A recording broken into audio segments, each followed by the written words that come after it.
Apa makna dari pernyataan dari Puan Maharani? Apakah ini termaksud dari manuver PD Perjuangan atau bagaimana dengan sikap Demokrat?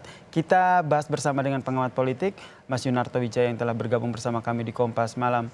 Salam sehat, Mas Toto. Salam sehat, selamat malam Nih, Mas. AHY masuk dalam radar baca presnya Ganjar. Ini menurut Mas Toto sendiri, ini beneran serius atau hanya cek ombak aja nih, cek ombak politik lah saya katakan seperti itu ke kubu sebelah. Ya, kalau nama AHY hanya disebutkan tunggal ya, saya pikir itu baru menarik dan kita anggap sebagai sebuah keseriusan yang mengkerucut pada satu nama. Mm-mm. Sementara kalau kita lihat dari rekamannya ini kan sebetulnya hanya menyebutkan, Mbak Puan menyebutkan beberapa nama yang ramai di media. Ada Pak Mahfud, ada Ridwan Kamil, Erick Thohir, Sandiaga Uno, termasuk nama Mas AHY. Dan memang nama Mas AHY ini kan kalau disurvei sebagai cawapres secara umum memang salah satu yang tertinggi. Paling tidak dia selalu ada di 5 besar. Dan memang menjadi menarik pertama karena basis koalisinya berbeda. Mm-mm. Koalisi AHY ini kan koalisi perubahan yang cenderung adalah ada di garis yang berseberangan dengan koalisinya PDI Perjuangan sebagai partai penguasa. Yang kedua yang lebih menarik kan adalah sebetulnya bagaimana kronologi sejarah hubungan antara PDI Perjuangan dengan Demokrat yang kita tahu seakan-akan ada dalam kutub yang sentimen historis agak sulit bertemu.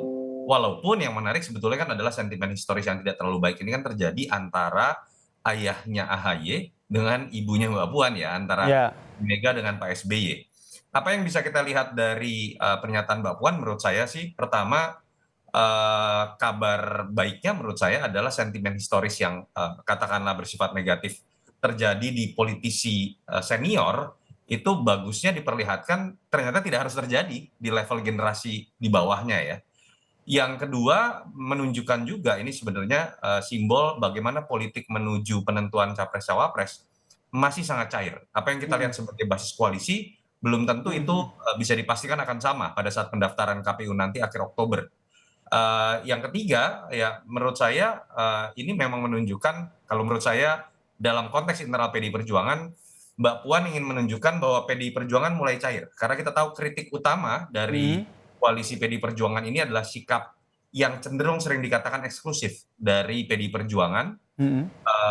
atau kemudian hanya berpusat pada keputusan Ibu Mega, yang memang kita tahu cukup keras ya, memiliki Oke. batasan-batasan untuk melakukan komunikasi dengan pihak tertentu, termasuk Demokrat diantaranya. Jadi saya pikir Mbak Puan ingin menunjukkan wajah baru dari PDI Perjuangan. Nah, ini yang ingin saya perdalam lagi dengan Mas Toto gitu. PDIP ingin terlihat cair begitu di menuju ke penentuan cawapresnya. Ini seberapa cairnya nih PDI Perjuangan ini? Apakah saking cairnya itu AHY punya potensi ataupun peluang yang cukup besar begitu, atau hanya tadi balik lagi hanya lempar-lempar aja gitu, lempar-lempar isu lah biar di sebelah juga ramai begitu. Karena kalau kita lihat Demokrat ini kan juga sedang mendesak Anies nih untuk segera menyampaikan sebenarnya siapa bacawa presnya.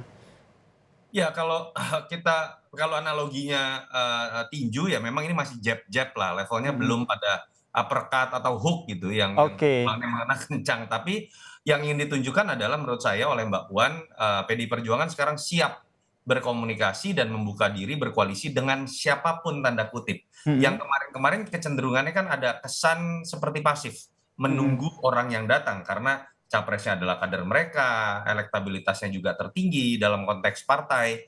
Saya pikir apa yang ingin ditunjukkan kemarin, dan memang kita lihat suasana cair di Rakernas ya, Mm-mm. termasuk ada kritik dari Pak Jokowi juga, otokritik terhadap PDI Perjuangan sendiri, lalu kemudian cairnya hubungan Ibu Mega dengan Pak Jokowi yang sempat digosipkan renggang Mm-mm. misalnya. Mbak Puan tanda kutip yang memang dari awal kan disebutkan akan memegang peranan penting membangun koalisi dengan partai lain, seperti ingin menunjukkan PDI Perjuangan akan menjemput bola juga, lebih proaktif dan membuka diri buat siapapun. Tapi apakah ini Termaksud untuk melakukan pertemuan begitu, komunikasi ya setidaknya penjajakan lah kayak waktu bareng sama PAN begitu. Kali ini tapi dengan Demokrat begitu. Peluang itu akan terjadi? menurut saya mungkin saja, walaupun Seberapa kalau persen nih bicara mungkin kemungkinannya Mas Toto? kalau sebatas komunikasi menurut saya sangat dimungkinkan dan peluangnya Oke. di atas 50%. Tetapi kalau kemudian mengkerucut kepada nama AHY menjadi cawapres, ya saya harus mengatakan dengan hitung-hitungan elektoral Mm-mm. berbasiskan survei, pilihan terhadap Mas AHY itu mungkin bukan pilihan pertama.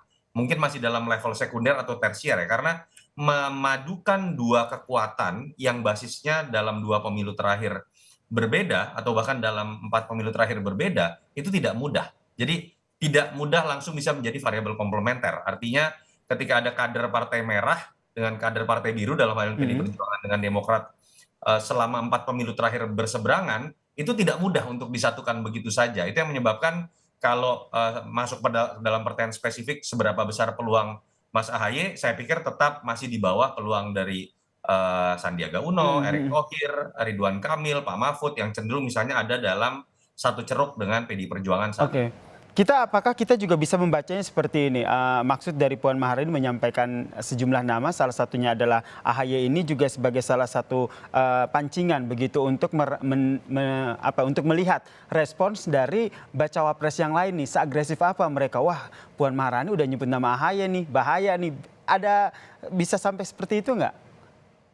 Iya, kalau kita lihat mungkin saja ini kan menempatkan PDI Perjuangan kembali dalam panggung pemberitaan ya. Coba misalnya dalam statementnya Mbak Puan tidak menyebut nama AHY, hanya menyebut nama-nama yang lain yang tadi kita sebutkan.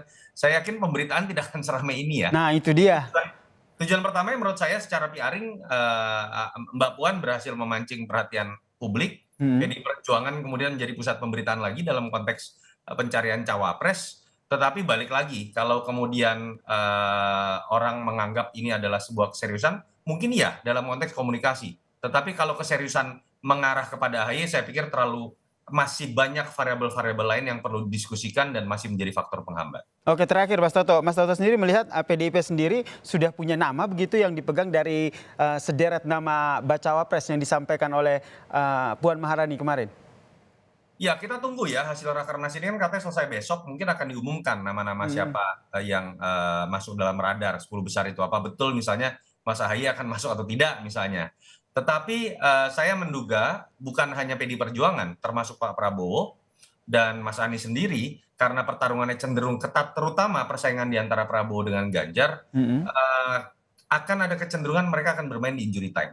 Menunggu lawan membuka kartu asnya. Sehingga karena ketika dalam pertarungan yang ketat ini kartu as dibuka terlalu cepat, itu akan menyebabkan lawan mudah untuk menggunakan strategi mengalahkan pihak yang membuka kartu as terlalu cepat. Jadi hitung-hitungannya selama masih ketat, menurut saya kita sulit berharap terbaca siapa capres-cawapres dalam waktu.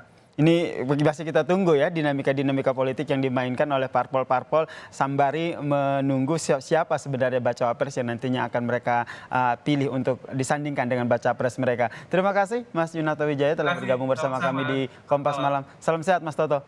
Salam sehat.